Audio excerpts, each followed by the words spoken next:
தேவனுடைய நாமம் தொடர்ந்து மகிமைப்படுவதாக. உங்களோடு சேர்ந்து இந்த நாளில் தேவனுடைய பந்தியில் பங்கெடுக்கவும், அவரை ஆராதிக்கவும், தேவனுடைய வசனத்தை உங்களோடு சேர்ந்து பகிர்ந்து கொள்ளவும் தேவன் எனக்கு கிருபை செய்திருக்கிறார். அதற்காக தேவனுக்கு நன்றியை செலுத்துகிறேன்.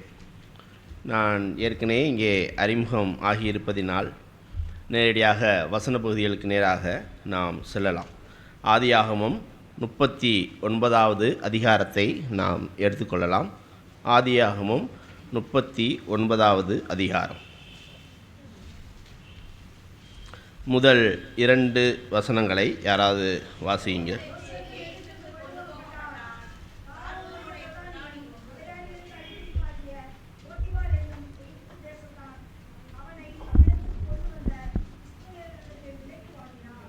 ஓகே, வாசிங்க.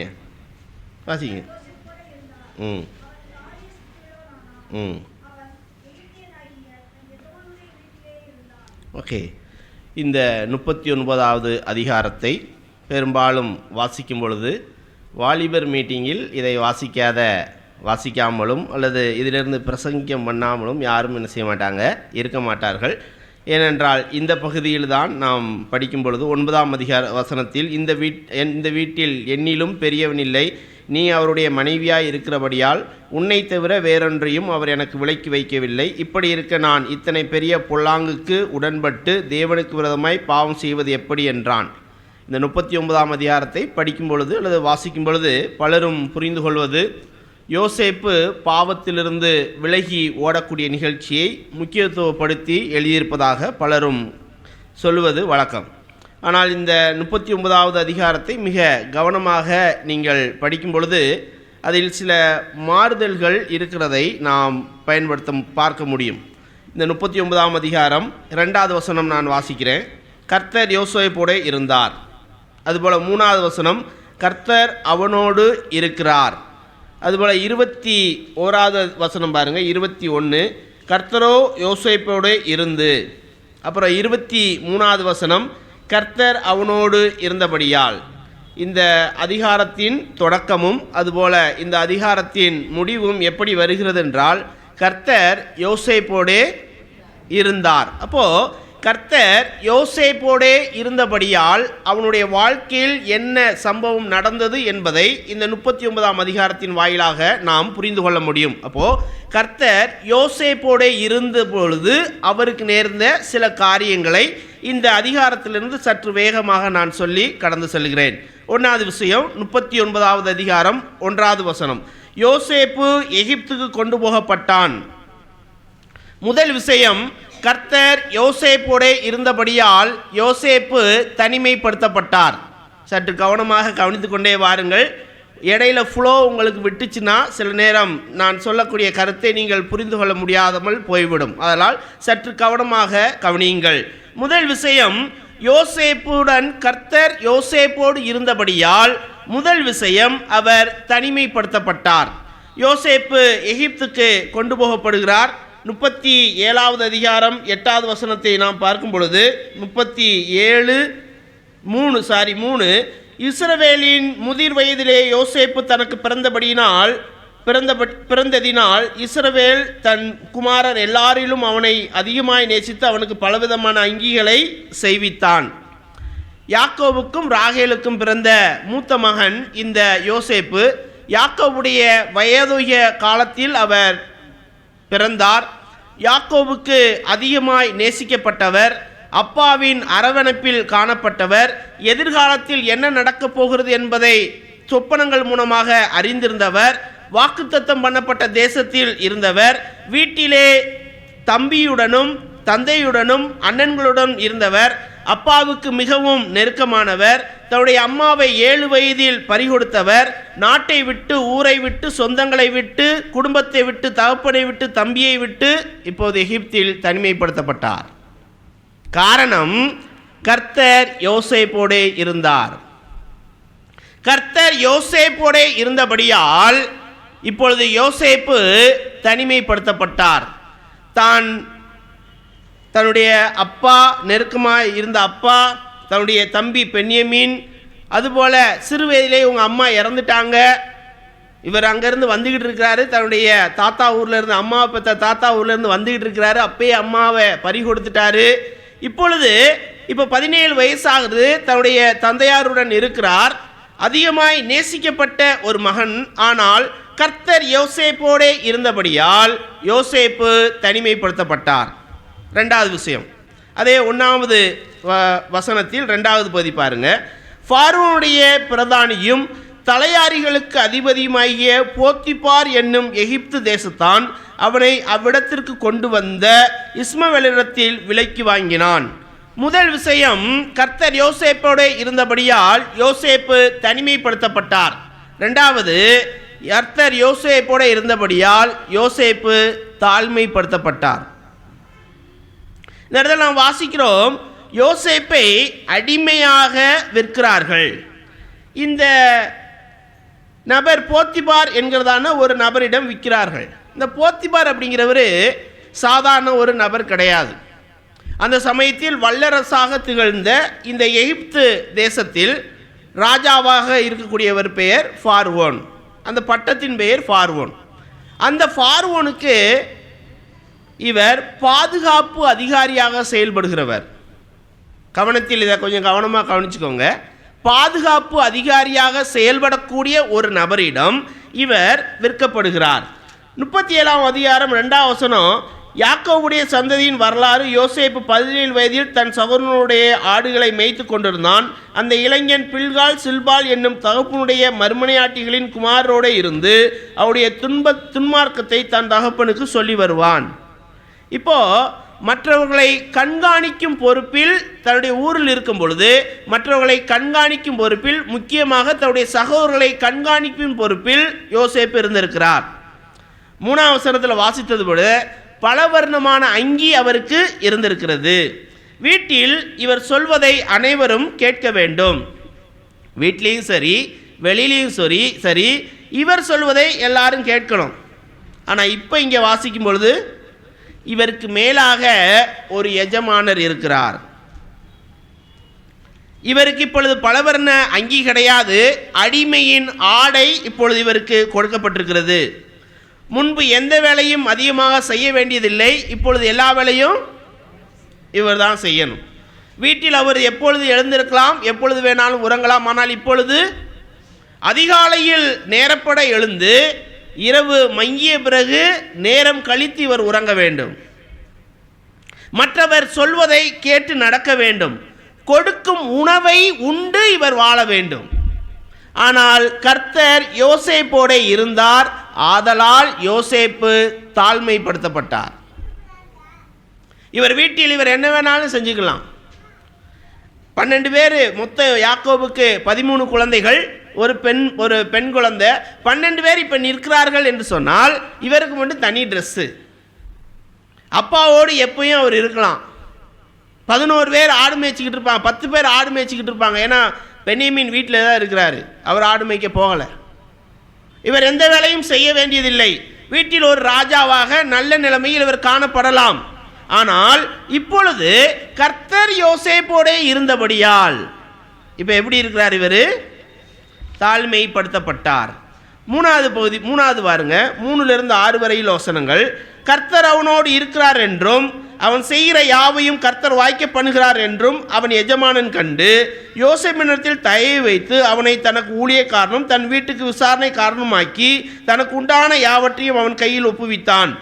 5, அவனை தன் வீட்டுக்கும் தனக்கு உண்டான எல்லாவற்றிற்கும் விசாரணை காரணாக்கின முதற்கொண்டு கர்த்தர் யோசேப்பு நிமித்தம் அந்த எகிப்தியன் வீட்டை ஆசீர்வதித்தார். வீட்டிலும் வெளியிலும் அவனுக்கு உண்டானவைகள் எல்லாவற்றிலும் கர்த்தருடைய ஆசீர்வாதம் இருந்தது. ஆகையால் அவன் தனக்கு உண்டானவற்றை எல்லாம் யோசேப்பின் கையில் ஒப்பு கொடுத்து விட்டு தான் புசிக்கிற போஜனம் தவிர தன்னிடத்தில் இருக்க மற்றொன்றை குறித்தும் விசாரியாதிருந்தான். யோசேப்பு அழகான ரூபமும் சௌந்தரியமும் உடையவனாயிருந்தான். முதல் விஷயம், கர்த்தர் யோசேப்போடு இருந்தபடியால் யோசேப்பு தனிமைப்படுத்தப்பட்டார். 2வது, கர்த்தர் யோசேப்போடு இருந்தபடியால் யோசேப்பு தாழ்மைப்படுத்தப்பட்டார். இப்போ 3வது, கர்த்தர் யோசேப்போடு இருந்தபடியால் தாழ்மைப்படுத்தப்படுதலில் ஒரு சிறிய உயர்வு இங்கே கிடைக்கிறது. இப்போ ஒரு சின்ன கேள்வி உங்கள்கிட்ட கேட்கணும். யோசேப்பு எத்தனை வருடம் சிறைச்சாலையில் இருந்தார்? 2 வருஷம்னு அந்த இடத்துல போட்டிருக்கு. அவன் மறந்த வருடங்கள் 2 வருடம். பானபாத்திரக்காரன் யோசேப்பை மறந்து 2 வருடங்கள் ஆகிறது. மொத்தமாக எத்தனை வருஷம் இருந்தார்? 13 வருடம் என்று பல இடங்களில் சொல்லப்படுவதை நான் இந்த ஃபோட்டோ 13 வருஷம் யோசேப்பு சிறைச்சாலையில் இருந்தார். கர்த்தர் அவரை உயர்த்தினார். என்னுடைய கேள்வி என்ன அப்படின்னா, இங்கே இதை நீங்கள் கவனிங்க. இந்த 3ஆம் வசனத்தில் நீங்கள் வாசிக்கும் பொழுது 3ஆம் வசனம் கடைசி பகுதி, எஜமானன் கண்டு வீட்டு விசாரணைக்காரனாக்கி. 6வது வசனம், சாப்பாடு எனக்கு இந்த சாப்பாடு கொடு அப்படிங்கிறத தவிர மற்ற எல்லாத்தையும் யோசேப்பிடத்தில் ஒப்படைக்கிற வரைக்கும் எத்தனை வருஷம் ஆயிருக்கணும்? ஒரு சில மாதங்களில் இது நடக்கப் போவதில்லை. ஒரு அடிமையாக ஒரு பையன் வேற ஒரு தேசத்திலிருந்து கொண்டு வரப்பட்டிருக்கிறான். 17 வயது நிரம்பிய ஒரு பையன். அந்த பையன் ஒரு நாட்டில் சென்று வேறொரு மொழியை அவன் கற்க வேண்டும். எகிப்து தேசத்தின் மொழியை அவன் படிக்கணும். அந்த வீட்டில் நம்பிக்கையை பெற வேண்டும். முக்கியமாக அந்த எஜமானன், இந்த எஜமானன் சாதாரணமான ஆள் கிடையாது. பார்வோனுடைய நேரடி பாதுகாப்பு அதிகாரி. இந்த நம்ம குடியரசுத் தலைவர், பிரதம மந்திரி எல்லாம் இருப்பாங்க தெரியுமா, அவங்களுக்கு பின்னாடி ஒருத்தர் நிற்பார் தெரியுமா, பாதுகாப்பா. அதுபோல் ஒரு ஆள் இவர். இப்படிப்பட்ட ஒரு நபரிடத்தில் அவர் சாப்பாட்டை மட்டும் இவர் என்ன விரும்பி கேட்குறாரோ அதை யோசேப்பு தருவார். மற்றபடி எல்லா காரியத்தையும் யோசேப்பு நடத்தில் ஒப்பு கொடுக்க வேண்டுமானால் எத்தனை வருடங்கள் ஆயிருக்கும்? எத்தனை வருடங்கள் என்று சொல்ல முடியாவிட்டாலும் 13 வருடங்கள் முழுமையாக யோசேப்பு சிறைச்சாலையில் இல்லை. அதை மட்டும் நம்ம என்ன செஞ்சுக்கணும், புரிந்து கொள்ள வேண்டும். இங்கே யோசேப்பு சும்மா இல்லை, ரொம்ப கடுமையாக அவர் வேலை செய்கிறார். மிக நேர்த்தியாக வேலை செய்கிறார். கர்த்தர் அவருடன் இருப்பதை போத்திபார் கண்டுகொண்டார். பர்சனல் அசிஸ்டண்டாக வச்சுட்டாரு. பர்சனல் அசிஸ்டண்ட் அப்படிவாங்க. தன்னோடு கூட இருக்கும்படி எல்லா காரியத்தையும் யோசேப்பினிடத்தில் ஒப்பு கொடுத்து விட்டார். இதனால் கர்த்தர் யோசேப்பின் மூலம் போத்திபாரின் வீட்டை ஆசீர்வதித்தார். இதில் ஒரு விஷயம் என்னன்னா, கர்த்தர் யோசேப்போட கூட இருந்து அடிமைத்தனத்தை நீக்கவில்லை. கர்த்தர் யோசேப்போடு இருந்து அடிமைத்தனத்தை நீக்கவில்லை. கர்த்தர் யோசேப்போடு இருந்து அவனை விடுதலையாக்கி இஸ்ரவேல் நாட்டுக்கு, கானான் தேசத்துக்கு மீண்டும் கொண்டு வரவில்லை, அங்கேதான் வைத்திருக்கிறார். கர்த்தர் யோசேப்போடு இருந்து அவனை தனிமைப்படுத்தி, அவனை தாழ்மைப்படுத்தி, தாழ்மைப்படுத்தலில் ஒரு சின்ன உயர்வை கொடுக்கிறார். அடுத்து பாருங்க, முக்கியம் 9வது வசனம் வாசிக்கிறேன். இந்த வீட்டிலே என்னிலும் பெரியவன் இல்லை, நீ அவருடைய மனைவியாக இருக்கிறபடியால் உன்னை தவிர வேறொன்றையும் அவர் எனக்கு விலைக்கு வைக்கவில்லை. இப்படி இருக்க நான் இத்தனை பெரிய பொல்லாப்புக்கு உடன்பட்டு தேவனுக்கு விரோதமாய் பாவம் செய்வது எப்படி என்றான். 3வது விஷயம். 4வது விஷயம், கர்த்தர் யோசேப்போடே இருந்தபடியால் யோசேப்புக்கு சோதனை வந்தது. கர்த்தர் யோசேப்போடே இருந்தபடியால் யோசேப்புக்கு சோதனை வந்தது. கர்த்தர் நம்ம யோசேப்போட இருந்து எப்படி சோதனை வரும்னு நீங்கள் கேட்கலாம். இயேசு கிறிஸ்து சோதிக்கப்படும் பொழுது யார் சோதிச்சது? பிசாசு சோதிச்சாச்சு. யார் அனுமதி கொடுத்தது? பிதா அனுமதி கொடுத்தாரு. வனாந்தரத்துக்கு கொண்டு போனது யாரு? கொண்டு போனது யாரு? ஆவியானவர். அப்போ தெளிவா புரிஞ்சுக்கணும், கர்த்தர் சோதிக்கிறதுக்கு அனுமதி தருகிறவர். அப்போ யோசேப்போட கர்த்தர் இருந்து இந்த பரீட்சையை யோசேப்புக்கு என்ன செய்கிறாரு? அனுமதிக்கிறார். ஏன்னா பின்னாடி ஒரு விஷயம் நடக்க போகுது. அப்போ கர்த்தர் யோசேப்போட இருந்தபடியால் யோசேப்புக்கு பரீட்சை வந்தது. வருடங்கள் வேகமாக போய்கொண்டிருக்கிறது. இவர் மிகவும் அழகான ஒரு நபராக இருக்கிறாரு. என்ன காரணமாக இருக்கலாம்?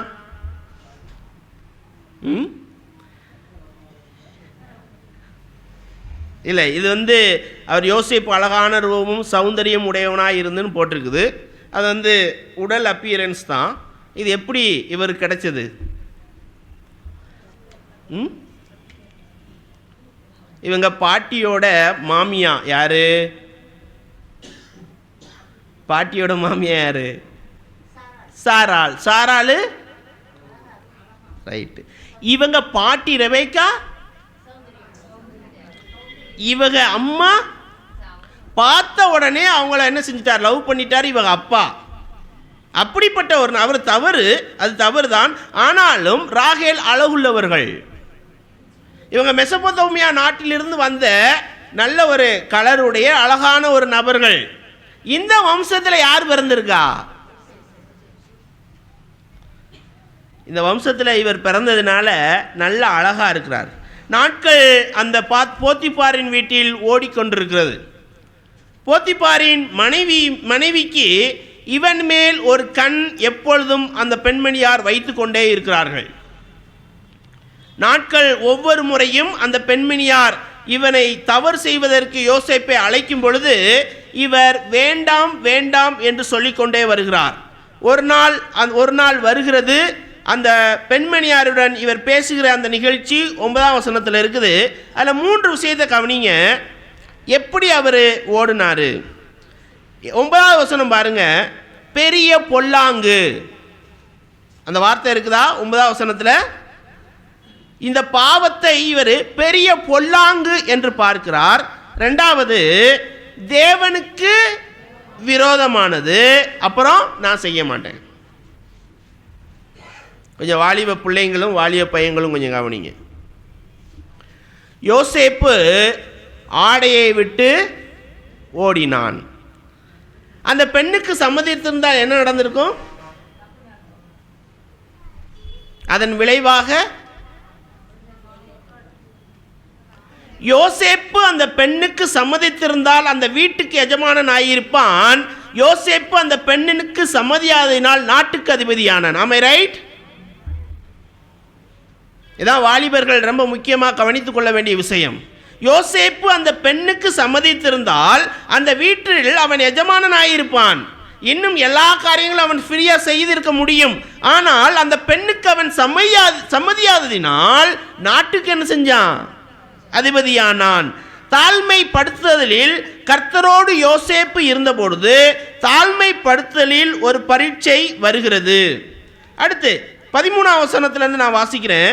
அவன் தன் வஸ்திரத்தை அவள்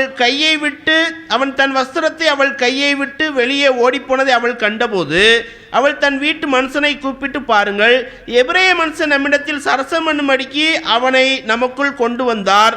அவன் என்னோட சயனிக்கும்படி என்னிடத்தில் வந்தான். நான் மிகுந்த சத்தமிட்டு கூப்பிட்டேன். நான் சத்தமிட்டு கூப்பிடுவதை அவன் கேட்டு தன் வஸ்திரத்தை என்னிடத்தில் விட்டு வெளியே ஓடிப்போனான் என்று சொன்னான்.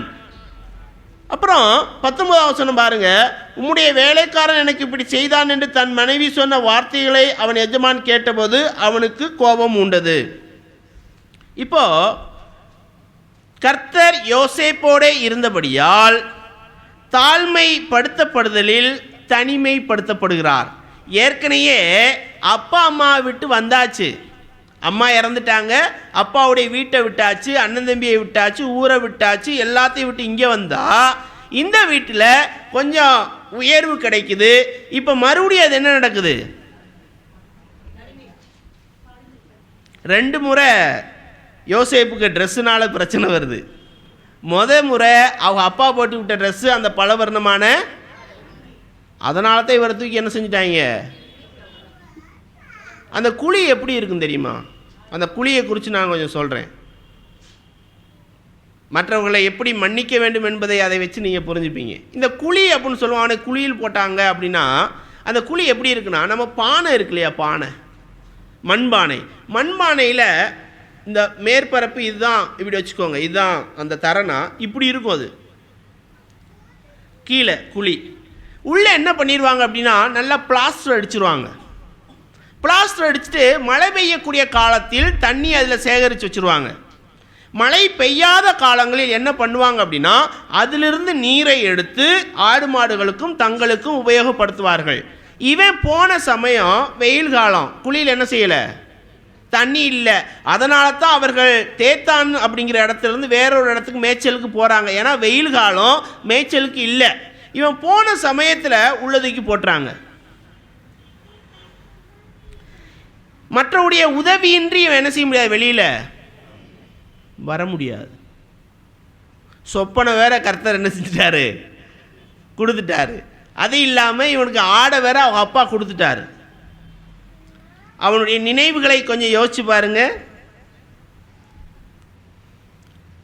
சாப்பாடு இவன் கொண்டு வந்த சாப்பாடை வாங்கி அவங்க சாப்பிட்றாங்க, அவன் உள்ளே கிடக்கிறான். இப்பொழுது நான் இப்படி யோசிக்கிறேன், அவனை விற்பதற்காக அவர்கள் பிளான் பண்ணிட்டாங்க. உள்ளே எப்படி எவ்வளோ அகலம் இருக்குன்னா பெரிய அகலம்லாம் இருக்காது, வாளி போகிற அளவுக்கு தான் அந்த குழி இருக்கும். வாளி ஒரு வாளி உள்ளே விட்டு போங்கிற அளவு தான் இருக்கும். உள்ளே எப்படி அவன் இருந்திருப்பான்? தன்னுடைய சகோதரர்கள் அவனை வெளியில் தூக்கும்போது அவன் என்ன யோசிச்சிருப்பான்? நம்ம அண்ணன் என்ன செய்கிறாங்க, நம்மளை அவனை தூக்கி வித்துட்டாங்க. இந்த நினைவு அவனுக்கு சாகும் வரை இருந்தது. நீங்கள் போய் வாசிச்சு பாருங்கள். ரெண்டாவது, இந்த அடிமையின் ஆடையின் மூலமாக அவனுக்கு பிரச்சனை வருது. இந்த ஆடையை விட்டு அவன் ஓடி போகிறான். இந்த வீட்டில் ஒருத்தர் கூட இவனுக்கு சப்போர்ட் பண்ணலை. இந்த வீட்டில் ஒருத்தர் கூட சப்போர்ட் பண்ணல. அந்த வீட்டில் அவனுக்கு அப்பா அம்மா விட்டாச்சு, ஊர் விட்டாச்சு, குடும்பத்தை விட்டாச்சு. இங்கே வந்தால் இவனுக்கு கீழாக சில அடிமைகள் வேலை செய்கிறாங்க. இப்போ இவர்களுடைய சப்போர்ட்டும் இல்லை. ஆனால் கர்த்தர் யோசேப்போடு இருந்தபடியால் தாழ்மைப்படுத்தப்பட்டும் தனிமைப்படுத்தப்பட்டார். கர்த்தர் யோசேப்போட இருந்ததுனால அது நடந்துச்சு. அடுத்து பாருங்க, 20ஆம் வசனம் நான் வாசிக்கிறேன். 39:20 யோசேப்பின் எஜமான் அவனை பிடித்து ராஜாவின் கட்டளையினால் காவலில் வைக்கப்பட்டவர்கள் இருக்கும் சிறைச்சாலையிலே அவனை ஒப்புவித்தான். அந்த சிறைச்சாலையில் அவன் இருந்தான். தாழ்த்தப்படுதலில் தண்டனை. அவனை பிடிச்சு அப்படின்னு வாசிக்கிறதுனால சில நேரம் அவனை தேடி பிடித்திருக்கலாம். தவறாக தண்டிக்கப்படுகிறார். இந்த இடம் ராஜாவின் சிறைவாசிகள் இருக்கக்கூடிய இடம்னு சொல்லியிருக்கிறதுனால கர்த்தர் ஒரு நோக்கத்தோடு இங்கே கொண்டு போகிறாரு. முதலில் நாடு, வீடு, அப்பா எகிப்து, போத்திபார் வீடு, இப்போ சிறைச்சாலை. செய்யாத குற்றத்திற்கு நன்றாய் கவனியுங்கள். கர்த்தர் யோசேப்போடே இருந்தபடியால் செய்யாத குற்றத்திற்கு குற்றம் சாட்டப்பட்டு தண்டனை பெற்றார். எப்படி? கர்த்தர் யோசேப்போடே இருந்தபடியால் செய்யாத குற்றத்திற்கு குற்றம் சாட்டப்பட்டு தண்டனை பெற்றார். கர்த்தர் கூட இருந்தார். அடுத்து பாருங்க, 21-23 வரைக்கும் கர்த்தர் யோசேப்போடே இருந்து அவன் மேல் கிருபை வைத்து சிறைச்சாலை தன்னுடைய தயவு அவனுக்கு கிடைக்கும்படி செய்தார். சிறைச்சாலை தலைவன் சிறைச்சாலையில் வைக்கப்பட்ட யாவரையும் யோசேப்பின் கையில் ஒப்புவித்தான். அங்கே அவர்கள் செய்தவற்றையெல்லாம் யோசேப்பு செய்வித்தான். கர்த்தர் அவனோடு இருந்தபடியால் அவன் எதை செய்தானோ அதை கர்த்தர் வாய்க்க பண்ணினபடினாலும் அவன் வசமாயிருந்த யாதொன்றையும் குறித்து சிறைச்சாலை தலைவன் விசாரிக்கவில்லை. இப்போ தாழ்மைப்படுத்தப்பட்ட இடத்தில் தண்டனை கிடைக்கும் போது ஒரு சிறிய உயர்வு கிடைக்குது. இங்கே அவருக்கு ஒரு சின்ன வேலை கிடைக்குது. பாலியல் குற்றம் சாட்டப்பட்டவர்கள் எப்பொழுதும் கொலை செய்யப்பட்டு விடுவார்கள் எகிப்தில். ஆனால் கர்த்தர் யோசேப்போட இருந்தபடியால் என்ன செய்யல, அவரை சிறைச்சாலையில் போடுறாங்க. அது மாத்திரமல்ல, சிறைச்சாலையில் ஒரு வேலை இருக்கும். எகிப்தில் சிறைச்சாலையில் ஒரு என்னன்னா எழுதுகிற வேலை. அந்த வேலை யாருக்கு கிடைக்குதுன்னா யோசேப்பு கிடைக்குது. நான் வரலாற்றிலிருந்து அதை படித்தேன். இந்த யோசேப்பு அங்கே இருக்கவங்க பற்றி, ஏன் சுயம்பாகியை பற்றியும் பானபாத்திர பற்றியும் இவருக்கு தெரியுது அப்படின்னா எல்லாருடைய லிஸ்ட்டையும் இவர் தான் என்ன செய்கிறாரு, எழுதுறதுனால இவருக்கு என்ன செய்ய கிடைக்குது. சிறைச்சாலையில் எல்லா சிறைவாசிகளும் இவருடைய கைகளில் காணப்படுகிறார்கள். சிறையில் யோசேப்பு செய்ததை கர்த்தர் வாய்க்க பண்ணினார். சிறைச்சாலையில் இருந்தாலும் சிறைச்சாலை ஃப்ரீயாக என்ன செஞ்சார், யோசேப்பு இருந்தார். எல்லாரையும் மேற்பார்வை பார்க்கும் ஒரு வேலையை யோசேப்பு செய்தார். இப்பொழுது கொஞ்சம் புரிந்து கொள்ளுங்கள். தன் வீட்டில் என்ன செஞ்சார் யோசேப்பு? யாரோ மேற்பார்வைன்னு சொன்னீங்க. சகோதரர்களை கண்காணிக்கும் பொறுப்பில் அவர் இருந்தார். போத்திபார் வீட்டில் என்ன செஞ்சார்? அங்கேயும் கண்காணிக்க வேலை செஞ்சார். சிறைச்சாலையில் என்ன செஞ்சார்? இதுக்கப்புறம் என்ன செய்ய போறாரு? கர்த்தர் எப்படி அவரை கொண்டு வந்திருக்காரு நீங்கள் பாருங்கள். முதலில் வீட்டில் தன்னுடைய சகோதரர்களை கண்காணிக்க ஒரு பாஸ் போல செயல்படுகிறார். போத்திபார் வீட்டுக்கு போய் அங்கே இருக்க அடிமைகளை கண்காணிக்கும் பொறுப்பை அவர் செய்கிறார். அப்புறம் சிறைச்சாலையில் போய் சிறைவாசிகள் என்று சொல்வதை காட்டிலும் ராஜாவினால் நேரடியாக தண்டனை பெற்ற ராஜாவின் ஊழியக்காரர்கள், அதான் முக்கிய விஷயம், அவர்களுடைய இடத்தில் அவர்களை கண்காணிக்கும் பொறுப்பில் அவர் செய்கிறார். கர்த்தர் எப்படி அதை கொண்டு போய்கிட்டே இருக்கார் பாருங்க. இங்கே ஒரு சின்ன வேலை கண்காணிக்கிறாரு, போத்திபார் வீட்டில் அடிமைகளை கண்காணிக்கிறார், சிறைச்சாலையில் எகிப்தின் ராஜாவின் வேலையாட்கள் ஊழியர்கள் அவர்களை கண்காணிக்கிறார். ஏன் அப்படின்னா இவருக்கு 30 வயசான பிறகு என்ன செய்யணும்? எகிப்தை அவர் கண்காணிக்க வேண்டும். 40ஆம் அதிகாரத்தில் 2 சொப்பனங்கள் அங்கே வருகிறது, அதை அவர் விடுவிக்கிறார். கர்த்தர் யோசேப்போடே இருந்தபடியால் பானபாத்திரக்காரன் யோசேப்பை மறந்து விட்டான். நீங்க இப்படி யோசிச்சிருக்கீங்களான்னு எனக்கு தெரியல. கர்த்தர் யோசேப்போடே இருந்தபடியால் பானபாத்திரக்காரன் 2 வருடங்கள் யோசேப்பை மறந்து விட்டான். இப்போ நல்லா யோசிச்சு பாருங்க, சொப்பனம் வர்றதுக்கு முன்னாடியே பானபாத்திரக்காரன் சொல்லியிருந்தா யோசேப்பு விடுதலை மட்டும் அடைந்திருப்பார். கர்த்தர் பார்வோனுக்கு ஒரு சொப்பனத்தை கொடுக்கிறார். அந்த சொப்பனத்தை அவன் கேட்டு அதை விடுவிப்பதற்கான ஆட்கள் அங்கே இல்லை. இப்போ இந்த பானபாத்திரக்காரனுக்கு ஒரு நினைவு வருகிறது, கர்த்தர் யோசேப்போட இருந்தபடியால் கர்த்தர் பானபாத்திரக்காரனுக்கு நினைவை கொண்டு வந்தார்.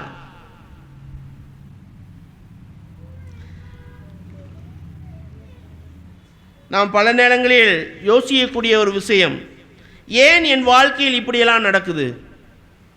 நான் என்ன பண்ணினேன்? ஏன் இவ்வளவு காலம் கர்த்தர் என்னை இப்படி வைத்திருக்கிறார்? என் வாழ்க்கையில் ஒரு மாற்றங்கள் ஏற்படாதா? ஏன் இவ்வாறாகவே தொடர்ந்து நடைபெற்று கொண்டிருக்கிறது? ஏன்? நீங்கள் தெளிவாக யோசிக்கணும். ஃபர்ஸ்ட்லேருந்து நீங்கள் யோசிச்சுட்டு வந்துக்கிட்டே வாங்க. உங்கள் வாழ்க்கையில் நீங்கள் சீர்தூக்கி பாருங்க. ஃபர்ஸ்ட்லேருந்து ஏன் இப்படி கர்த்தர் செய்கிறார்? நம்முடைய வாழ்க்கையில் ஏதாவது ஒரு காரியங்கள் ஏற்பட்டால் ஏன் இது நடக்கிறது என்கிறதான கேள்வியை நாம் கேட்கணும். ஏன் கர்த்தர் இதை செய்கிறார்?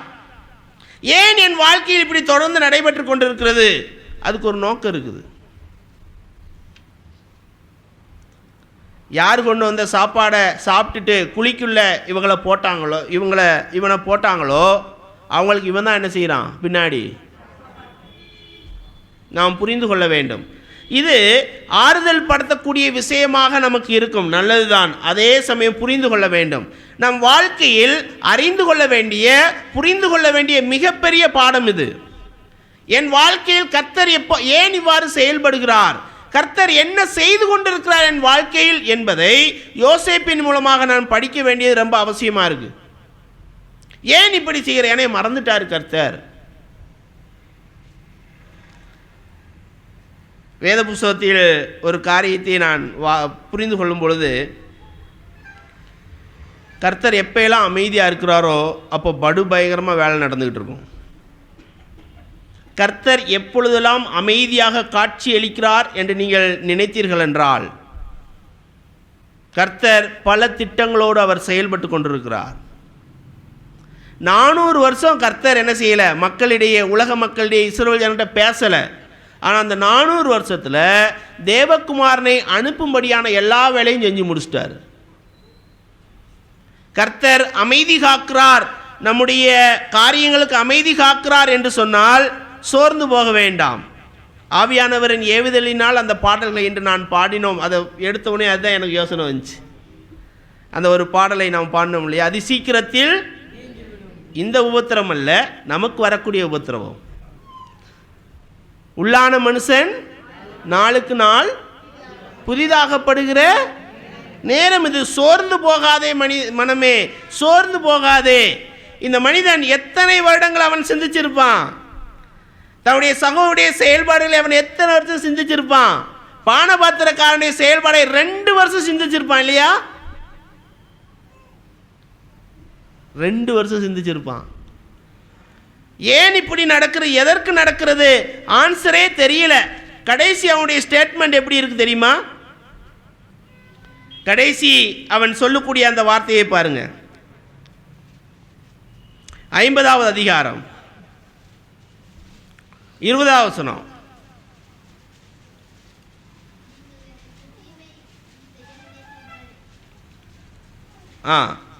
சத்தம் வாசிங்க.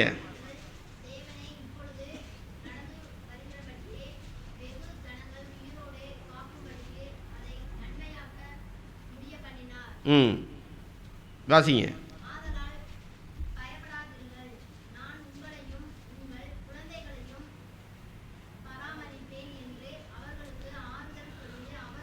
பாருங்க, வெகு ஜனங்களை நீங்களோ எனக்கு தீமை செய்ய நினைத்தீர்கள், தேவனோ எல்லாரையும் காக்கும்படியாக நன்மையாக செய்தார். இதை நாம் புரிஞ்சுக்கணும். இந்த ஒரு நபர் கஷ்டப்பட்டதினால் வெகு ஜனங்கள் நன்மையை அடைந்தார்கள். இந்த ஒரு மனிதன் கஷ்டப்பட்டதினால், மனுஷத்துவமா நான் பேசுறேன், இயேசு கிறிஸ்து உலகத்தில் பிறந்தார். எப்படி இதை சொல்ல முடியும் தெரியுமா? சோறு இல்லைன்னா என்ன செஞ்சிருப்பாங்க? யூதா கோத்திரம் ஜீவரட்சனை உண்டு பண்ணும்படியாக, வெகு ஜனங்கள் உயிரோடு இருக்கும்படியாக ஒரு மனிதனோடு கர்த்தர் இருந்து அவனுக்கு கஷ்டத்தை கொடுத்தார், கஷ்டத்தை அனுமதித்தார். அந்த மனிதனும் பின்னாளில் எப்படி வந்துட்டான்? உயர்த்தப்பட்டான் எகிப்திலே. எனக்கு அப்புறம் நீதான். அடிமையாக இருந்து ஒரு நாள் இரவு அவன் எழுந்திருக்கிறான். 2 சேவகர்கள் வந்து அவனுக்கு என்ன செய்கிறாங்க? ஆயத்தம் பண்ணி அவனை பார்வோனுக்கு முன்பாக நிறுத்துகிறார்கள். மறுநாள் அவன் சிம்மாசனத்தில் இருக்கிறான். கர்த்தர் இதை செய்வார். கர்த்தர் நம்மோடு இருக்கும் பொழுது இப்படிப்பட்ட காரியங்கள் நடக்கும். இதை மட்டும் நான் சொல்லி முடிக்கிறேன். என் வாழ்க்கையில் பல காரியங்கள் நடக்கிறது. நன்மையாக காரியங்களாக இருக்கட்டும், நம்முடைய பார்வையில் தீமையான காரியங்களாக இருக்கட்டும்.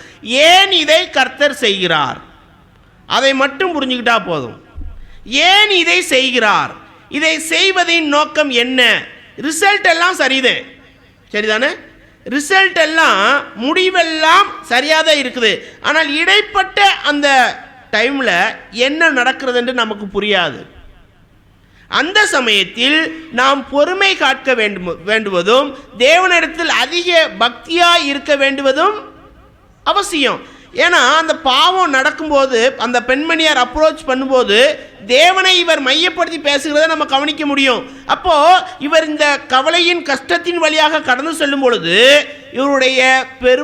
இவருடைய ஆறுதல் எங்கிருந்து தான் வந்திருக்குது? கர்த்தரிடத்தில் தான் வந்திருக்கு. அதனால தான் கர்த்தரை மையப்படுத்தி அதை பார்க்கிறார். கர்த்தர் யோசேப்போடே இருந்தார். கர்த்தர் யோசேப்போடே இருந்தபடியால் அவன் தனிமைப்படுத்தப்பட்டான். கர்த்தர் யோசேப்போடே இருந்தபடியால் அவன் தாழ்மைப்படுத்தப்பட்டான். கர்த்தர் யோசேப்போடே இருந்தபடியால் தாழ்மைப்படுத்தலில் ஒரு உயர்வு ஏற்பட்டது. கர்த்தர் யோசேப்போடே இருந்தபடியால் பரீட்சை பார்க்கப்பட்டான். கர்த்தர் யோசேப்போடே இருந்தபடியால் தாழ்மைப்படுத்தப்பட்ட சூழ்நிலையிலும் யாரும் அவருக்கு சப்போர்ட் பண்ணாமல் தனிமைப்படுத்தப்பட்டான். கர்த்தர் யோசேப்போடே இருந்தபடியால் செய்யாத காரியத்திற்கு தண்டனை அடைந்தார். கர்த்தர் யோசேப்போடே இருந்தபடியால் சிறைச்சாலையில் இடப்பட்டார். கர்த்தர் யோசேப்போடே இருந்தபடியால் பானபாத்திரக்காரன் மறந்து போனான். கர்த்தர் யோசேப்போடே இருந்தபடியால் பார்வோனுக்கு அடுத்தபடியானான். கர்த்தர் யோசேப்போடே இருந்தபடியால் அவருடைய சகோதரர்கள் என்ன செஞ்சாங்க? அந்த நாடு 70 பேராக உள்ளே வந்தவங்க திரும்ப போகும்போது 25 to 30 லட்சம் பேராக வெளியில் போகிறாங்க.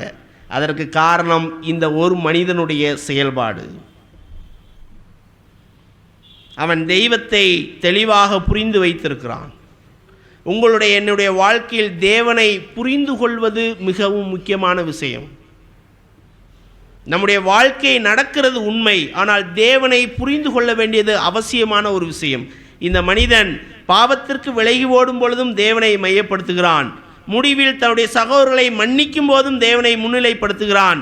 எல்லாவற்றுக்கும் தேவனை அவன் பார்க்கிறான். கர்த்தர் நன்மையாகவே செய்கிறார் என்பதை அவன் அறிந்து கொண்டான்.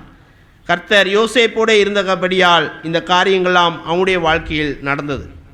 இதுபோல் நம்முடைய வாழ்க்கையிலும் நீங்கள் எந்த சூழ்நிலையில் இருக்கிறீர்கள் என்பது எனக்கும் தெரியாது, உங்களுக்கும் தெரியாது சில நேரங்கள், ஏன்னா புரிஞ்சுக்கொள்ள முயற்சி செய்கிறது இல்லை. ஆனால் கர்த்தர் ஓருடைய வாழ்க்கையில் என்ன செய்கிறாரு?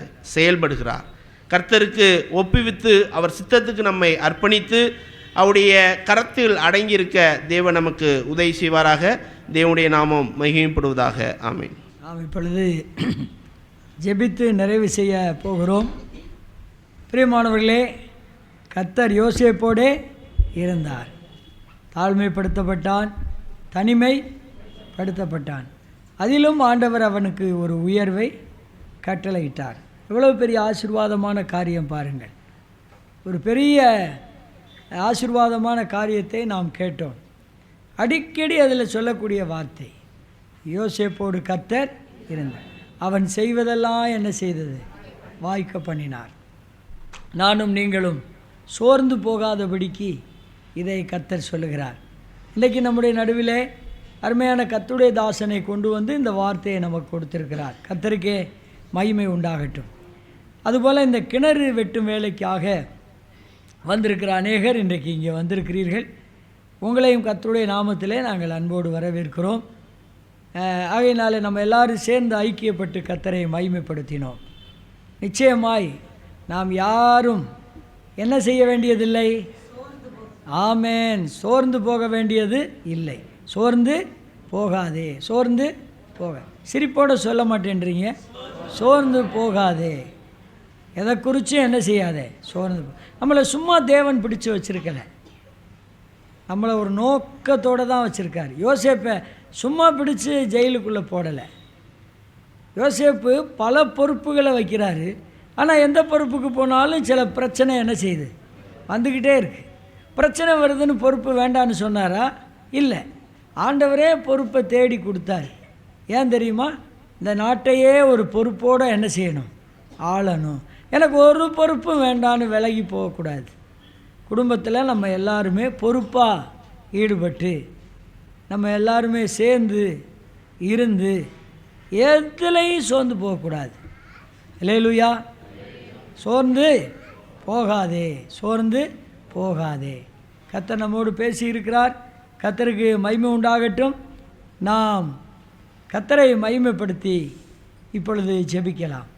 ஜீவனுள்ள பிதாவே, உம்மை நன்றியோடு நாங்கள் உம்மை துதிக்கிறோம். யோசேப்பை தெரிந்து கொண்டவர், எங்களையும் தெரிந்து கொண்டீர். யோசேப்போடு கூட இருந்தவர், எங்களோடும் கூட இருக்கிறீர். யோசேப்பை உயர்த்தினவர், எங்களையும் உயர்த்துகிறீர்.